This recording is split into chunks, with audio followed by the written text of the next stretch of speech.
In this video, I will show you how to connect TradingView to Bybit.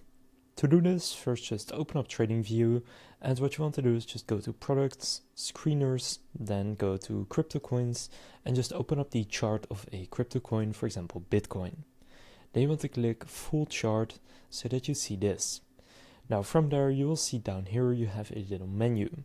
Now here for me it says Paper Trading, just click on that drop down and then click See the Brokers List if you don't see it yet. Then you will see Connect through our trusted brokers. So here you can go and click on a search and then here type in Bybit.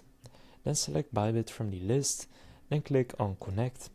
It will then redirect you to Bybit. From there you can sign in with your Bybit account. From there you can sign into your Bybit account, and after you have successfully signed in, you will then have connected to Bybit, and any trades you then make in TradingView will also go through in Bybit. So that's how to connect TradingView to Bybit. If this video was helpful, please consider leaving a like and subscribing to my channel. With that being said, I will see you in the next video.